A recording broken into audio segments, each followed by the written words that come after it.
Hello, listeners. Welcome to the Crouching Tiger, Hidden Dragon podcast. If you've been listening, we have been talking to business leaders around Asia. And previously, I was talking to one of our guests, episode 4, Anna Chiu, which is the CEO of Ryu Living, and she recommended Jwan Heah, who is here with us today. And he has many exploits. So when doing research for this interview, he has such a vast experience. I was just asking him where to focus on before this interview. But let me do an introduction, and then I will invite him on. So Jwan here has started many businesses, successful businesses, and exited some of these businesses as well. So he actually was part of the trio that founded 360, the number 3 with 60, an award-winning agency as well. And then after that, he went on to actually co-found the Pulse Group Asia. So we like to talk about business. So maybe I'll ask him questions about these two businesses as well. And currently he serves as the CMO of the Malaysia Book of Records. And I have some questions about this to him as well. And currently he runs, how I discovered him was he actually runs events. So currently he's coaching and consulting SMEs and entrepreneurs here in Malaysia. So Jwan Heah, welcome to the show. Hey, hi, Bob. Thanks for having me on the show. Yeah, thank you, Jwan. So to all our guests, we always start with this first question. And the first question would be, what is your favorite Kung Fu movie? I think I grew up with a lot of Jackie Chan and early Jet Li movies. So I would have to, if I recall back, I think one of my favorite Kung Fu movies would probably be Once Upon a Time in China. And maybe the more recent ones would be like Yip Man, I think. Yeah, Once Upon a Time in China is an excellent choice. So fun fact, Anna was on the pod. She also chose Jet Li. So it shows which era you are from. I didn't say that, but shows which era you're from. And before you, the people before you would actually say things from Bruce Lee. But Jet Li is an excellent choice. He is an actual Shaolin monk. So that's why I love interviewing people like yourself, because you're actual practitioners. You don't want someone to be an actor in what they do. And when in these movies and Once Upon a Time in China, I remember it was always on RTM. That's why we watch it. So he when he throws a kick, when he throws a punch, he is actually doing real kung fu. It's not acting. Yeah. Right. So in your early endeavors, so my first question to you: you started a few companies, namely 360 and Pulse Group Asia, and you've exited one of them, and also it helped to shape part of what you do right now. I remember you were in the events and also the agency business. So tell us more about that. Well, I think 360 and Pulse were some of the more notable recent ones. There were many failures before that. But yeah, 360, I think it's the highlight of my entire career and life. It was a event agency that started with just a borrowed desk in one of my partner's offices. And then we quickly grew it to 8,000 square feet factory office in under 5 years. So that was one of the highlights of my career. And then I reckon I made some bad business decisions that led to its led to the business being closer. So that was there was a lot of learnings from that experience itself. But after that, we went on to started this company called Pulse Group Asia, which was investor funded. And some of the highlights from that era was we were a small, quite a rather lean team, and we managed to win some rather big projects, to execute some big projects, including some in Singapore and Thailand. So that was quite a good experience for me. Then I think I faced some personal problems towards the tail end of the business, and an opportunity arose to exit the business. And I kind of took the opportunity, which was, I think, timely because it happened a few months before COVID hit the world. And as we all know what happened to the event industry throughout the COVID season. So yeah. Thank you so much for sharing. So I know that you had a factory office with 360. So can you share with us roughly what does 360 do and what type of clients do you use to serve? So we're quite a diverse business. We did a bit of advertising. We did a lot of events, a lot of on-ground activation stuff, and we also had a factory. So we did a lot of fabrication work in terms of exhibition booths, backdrops, displays, retail fit outs. That was something that we specialized in. Yep, and yes. So this podcast is conversational, so it's real. So the audience can listen to our our conversation as well. So yeah, it was it grew, and the types of clients that you serve. Yeah, so one of our major clients was Perodua.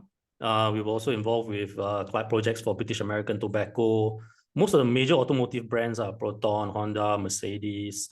One of the highlights, I think, from our few years was we were part of the campaign that launched H&M here in Malaysia.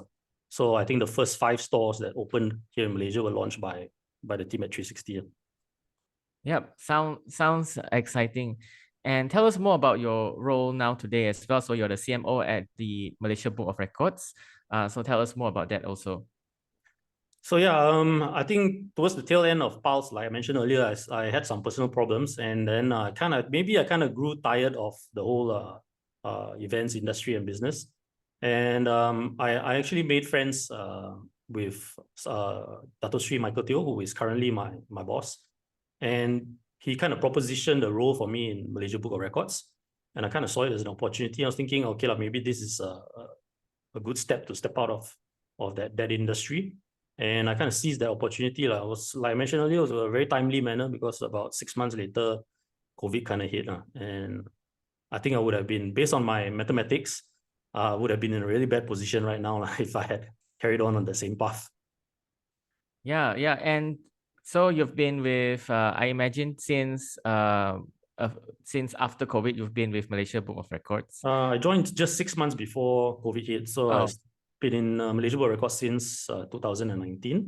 Mm-hmm. So it's coming 4 years, about 4 years now.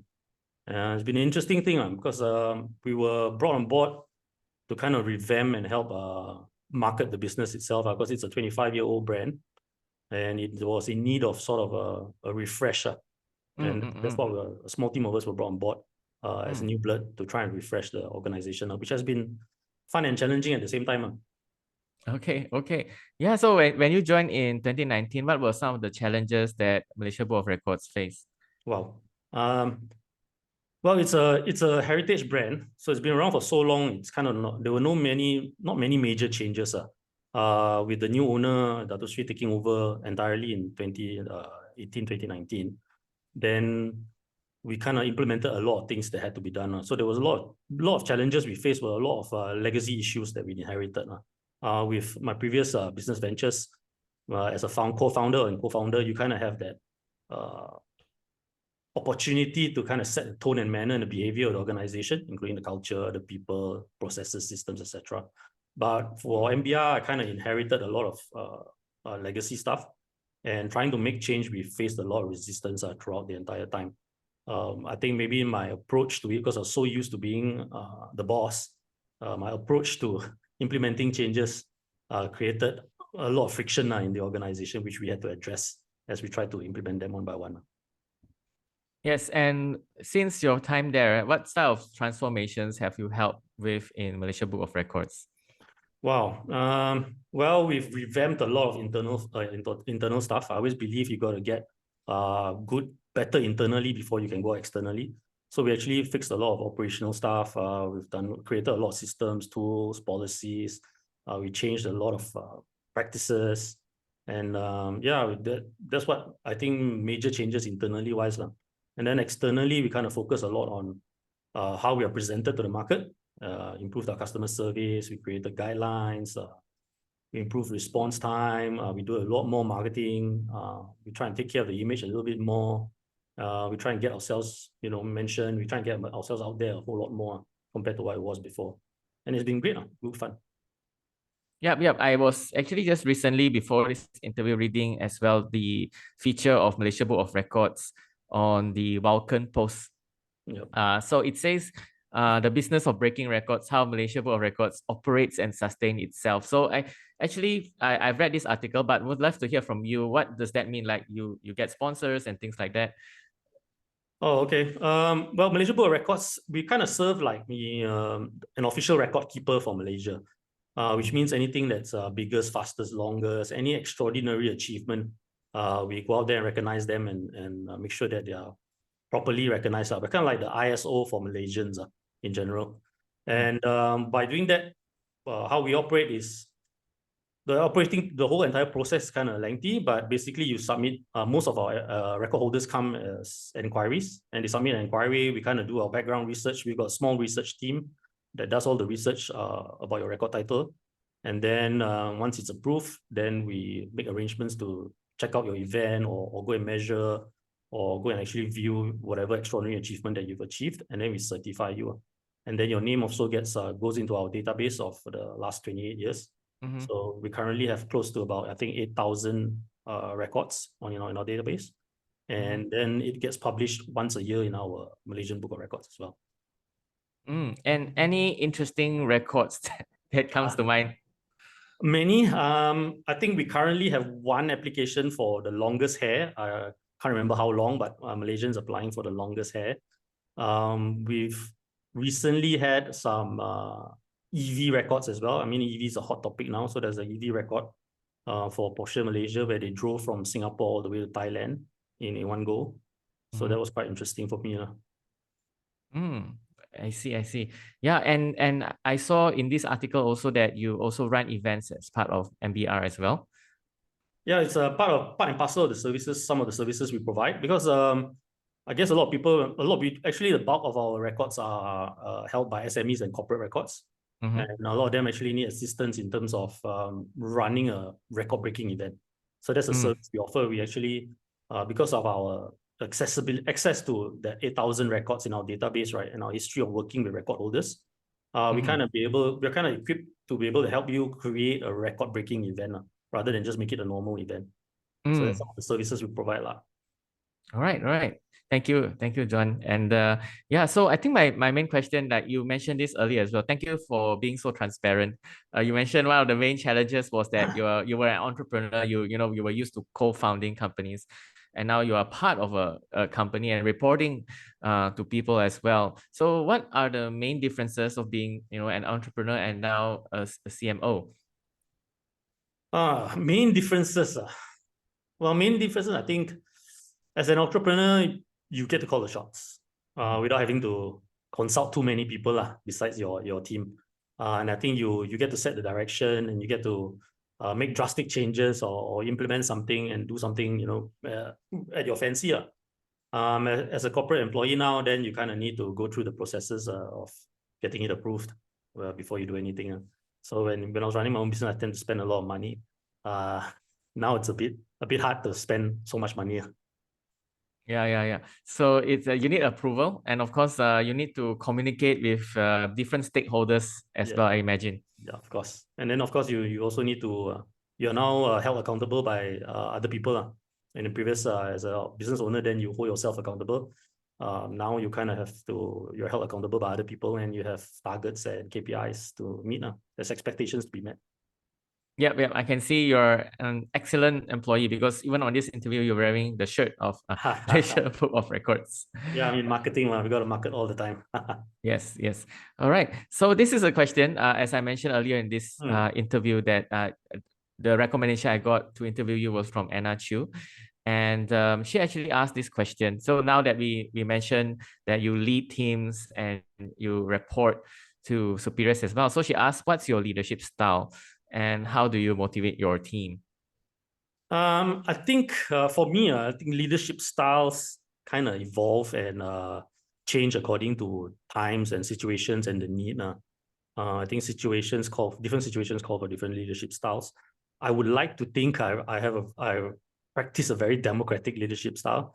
I'm quite blessed that my boss, Dr. Sri Michael, actually gives me a lot of leeway in terms of how the business is run and how we manage it.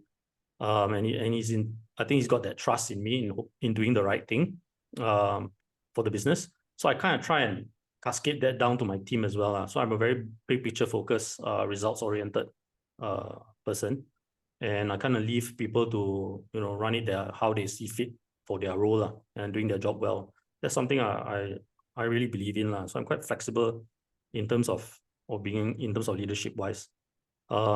Usually, I think one of the key factors in motivating people, since we're jumping into that motivational topic, right, is actually having the control over your life. I think that's what everyone wants, right? And being a little bit more flexible in terms of leadership and letting people have that autonomy to run their own role is quite motivating in itself for the team. Oh, thank you for sharing. I believe it's giving that freedom and trust to your team, reflecting on my own working experience. So I'm now an entrepreneur 5 years in, and before that I had 10 years of working experience. So I can imagine that this style of leadership would work more for experienced and people who are motivated themselves. They are more driven. Type A, I would say type A people. Do you agree with that? Is it more when you are more democratic, it fits well to those self-starters, and some people need more motivation, do you think?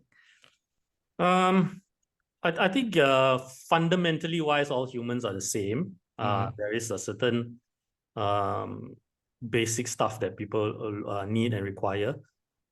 Yes, there are ways. There are people who work slightly differently and require maybe more direction, maybe more input in terms of more input from the bosses. And I guess you have to adapt to depending on getting to know your team really well and understanding who requires more direction and guidance and who values more autonomy over their roles. But I truly believe that the best person who can do the job is the person in that job, and is the person closest to the role. So it's not necessary for me as a boss to know everything and have all the knowledge for everyone. So I kind of like let them run it the way they see fit, and then measure it by results. Oh, thank you, Jwan. I believe that is the anti-micromanagement. Yeah. Anti-micromanagement Yes. as well. And I believe that it also starts before you work with the team. It starts in picking the right people for the team before it comes to your team also, right? So do you have any advice on picking the right people who fits that role? You said the best person is in the role, but does it start before even that person is in that role? Yeah, I think you hit the right point there. I think one of the key success factors for a business is getting the right people on board and putting them in the right seat. Like I mentioned earlier, if some of these roles that we filled recently, of course, I had the opportunity to interview them, hire them, and bring them on board and put them in the right place. Some, of course, we inherited a lot of human resources as well. So the key was to try and move them around and put them in the right places. Yes, definitely during hiring, I actually have a very not stringent, I have a very tedious hiring process that I practiced previously. One is, so we go through 3 steps. One is you have an interview with me in my previous businesses, is for me to because I think the owner has the best view in terms of what people are culture fit. So I think that's very important. So let the boss I interview people for culture fit first. And then if you pass the culture fit, I pass you on to your reporting manager for a skill fit interview, because I won't be working directly with you. The manager would know what sort of skills he's looking for directly. After the skill fit interview, if you pass the skill fit interview as well, then your culture fit, your skill fit. We used to tend to have a lunch interview with you, or a coffee session with the entire team. So the entire team because the team's going to work with you, with the new hire, and the manager and myself are not going to be directly working with you every day. So if you're going to work with this person for 8 hours or more a day, right, it's best that the entire team have a say in terms of who joins their team as well. So yeah, that was quite a stringent hiring process that we had, which actually brought us quite good success, because the team actually knows who's best. The boss or the manager may not necessarily know who would fit well in the team or who would be able to perform this role very well, but someone else who is actually doing that role right now will be able to tell you whether they're a good fit or not. Oh, thank you, Jwan. That is, some people call it the chemistry check. Yeah. The lunch or dinner with the team, the chemistry check. So yeah, thank you for sharing. That's quite a stringent process, and I've been through some of these processes as well. Also good for the candidate to know how is it like working there and the people they're going to work with. So thank you for sharing that. So next is I thank you for being very transparent or open with your answers. So you also mentioned earlier, when I mentioned 360 and I mentioned also Pulse Group, it was your highlights as well. And you mentioned you also had some failures in your career. So can you let me know as well, what did you learn from some of these failures? I would like to believe that I don't have any failures in life, lah, and everything. I think I've over the last few years, I've kind of adopted a belief, a mindset that everything happens for a better reason, and everything that happens for you, not to you. So if you adopt that mindset, right, then technically you don't have any failures in life, lah. I like to look at life this way now, after everything that I've gone through. Some of the biggest lessons I think with 360 in my early days was, I think don't let ego and emotions come into work. I think that was one of my big downfalls for myself personally. I was letting ego and my emotions come into the business decisions, and then that can lead to pretty drastic results. For me, it kind of not only caused the fall of the business, but it also caused a lot of good friendships to sour throughout that period. So yeah, I think keeping your ego in check and controlling your emotions when it comes to business decisions is a very important thing. That's something I learned over the course of my business ventures, lah. Yeah, but it's tough, lah. But I believe everything happens for a good reason. My ex-partners have gone on to build very successful businesses. I wouldn't have been able to meet all the wonderful people that I call my friends now if we had carried down on that path. And I truly believe that if we had continued down that path the way we were going, COVID would have just wiped us out already at that scale of our business. So it's quite a blessing now that you look back and then you kind of think, wow, okay, it was bad at that moment. It was heartbreaking, it was painful. You had to go through all the things, but at the end of the day, it worked out for everybody, and that's what's most important, I suppose. Yep, thank you for that honest answer there, John. I can see your emotions and you were trying to reflect back on your experience while you were sharing that answer. So let's move on to now. So now also I read as well you function as a coach and consultant for SMEs and entrepreneurs. So what do you do when it comes to coaching? Do you advise them or do you give them blueprints, frameworks? What do you do as a coach? So it's not really a business venture for me. It kind of happened. It just happened unintentionally. So I've been a member of this CEO support network called Vistage for many years. I was there for a good seven years before I left. And throughout that course, right, you learn a lot about coaching and how it's quite lonely to be at the top when you're a CEO. And how this sort of coaching consulting happened for me was basically I was always out with a lot of entrepreneur friends and they were always talking about all these issues and problems they were facing, right? And then when I was talking, I realized that a lot of these issues they were facing, I was not facing, especially when it came to people. And I was thinking, if I'm not facing these issues, right, maybe I can give them some input, right? So it started very casually. I started just sharing what we were doing, giving them advice in terms of what issues they were facing and how to overcome it. And then as we progressed, then I kind of started to dig deeper into my past experience with my business and how I ran it and put it all down on paper. So as I started compiling it into paper, it became more and more, it became clearer. And then as we expanded further on it and started talking to more people about it, right, it just became a whole module or a whole course in terms of management and people. And along the way, as we progress through networks, business friends, associates, right, a lot of the things that I do is pro bono or unless I get invited to speak. So I only do invitational speaking engagements or pro bono stuff for a lot of friends. I help them a lot in terms of people management, people issues, culture, marketing. And then more recently, we started looking at a lot of things to do with raising capital. So yeah, give them advice. Most of the time I'm just a good listening ear. A lot of people just need to vent somewhere and then someone to kind of reinforce the thoughts that they already know, and that's what we've been doing. Yeah. And then it just happened. So yeah, it's not really a full-on business venture that I'm pursuing. Thank you. Can you share some examples of how you help a business that way? Well, when it comes to, let's say, I think some of the major issues that they face, right? A lot of businesses come to me in terms of people management wise. When it comes to people, I think all businesses kind of face this problem: how you attract, retain, and grow your people. And I think the easiest way, the route that everyone takes, that I also took a lot, was where we start chucking money at it. So we try and pay more, give bigger bonuses, give profit sharing, incentives, etc., etc. And most of the time, right, it works for a very short period of time and then it doesn't work. So there's actually a lot more things that you can do because money is an extrinsic motivator, and as humans, right, we're actually intrinsically motivated, but we kind of miss that point as business owners because we're so busy with trying to make more money and grow the business, right? We kind of miss that point. And to solve the problem, we just chuck money at it, lah. And then we don't get the results we want. Then we go like, oh, this guy cannot work. So, why are my people like this? I pay them so high, they still cannot do the job.